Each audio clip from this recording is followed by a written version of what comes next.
இன்றைக்கி தான் அந்த ஃபங்க்ஷன் காது குத்து விலாகு. ஸோ காலையில் எழுந்திரிச்சோன்னே எங்கள் அம்மா வந்து கோலம் போடு அப்படின்னு சொன்னாங்க. ஆனால் நம்மளுக்கு தான் கோலம் போடவே தெரியாது. ஸோ அக்கா வந்துட்டு எல்லாமே கோலம் போட்டிருந்தாங்க. சரி கலர் பவுடராச்சும் கொடுக்கலாம் அப்படின்னு பார்க்கும்போது கரெக்டாக பார்த்தீங்கன்னா வந்து அது ஃபுல்லாக வந்து ஹோலிக்கு விளையாடுற பவுடர் போல் சுத்தமாக வந்து அது வந்து கலர் செட்டே ஆகலை. ஸோ வந்து நாங்கள் சிம்பிளாக வந்து ஒரு கலர் கொடுத்துட்டு அது வந்து நாங்கள் அப்படியே சிம்பிளாகவே வச்சுட்டோம். ஸோ வந்து நான் மெயினாக வந்துட்டு நான் போட்டிருக்க ட்ரெஸ்ஸும் என் தங்கச்சி போட்டிருக்க ட்ரெஸ்ஸும் கஸ்டமைஸ் பண்ணது நான் தான். உங்களுக்கு ஏதாச்சும் வந்து இந்த மாதிரி கஸ்டமைஸ் பண்ணணும்னா ஹோமி டிசைனர்ஸ்னு இன்ஸ்டா பேஜ் இருக்கும், அதில் வந்து பாருங்கள். அண்ட் இவங்க 2 பேத்துக்கு தான் வந்து இன்றைக்கி காது குத்த போகிறாங்க. ஸோ வந்துட்டு பாப்பா வந்து எங்ககிட்ட கொடுத்துட்டு எல்லாருமே ரெடி ஆகிட்டு இருந்தாங்க. ஃபஸ்ட்டே ரெடி ஆகிட்டோம்.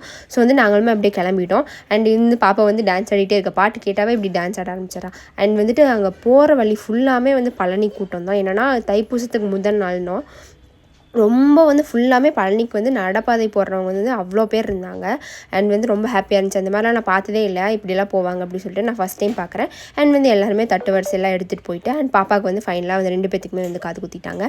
அண்ட் வந்துட்டு 2 பேருமே அவ்வளோ அழுதாங்க. ஃபஸ்ட்டு பாப்பா கூட வந்துட்டு கொஞ்ச நேரம் அழுதுட்டு அப்புறம் சரியாயிட்டா. ஆனால் செகண்ட் பாப்பா வந்து தேம்பி அழுதுகிட்டே இருந்தான். ஆனால் தொட்டாவே வலிக்குது அப்படின்னு சொல்லிட்டு தான். அண்ட் இதுதான் வந்து நான் வந்து கஸ்டமைஸ் பண்ண ட்ரெஸ்ஸு. இந்த மாதிரி உங்களுக்கு ஏதாச்சும் ட்ரெஸ்ஸு வந்து கஸ்டமைஸ் பண்ணணும்னா வந்து மறக்காமல் வந்துட்டு என்னோடய பேஜை வந்து பாருங்கள்.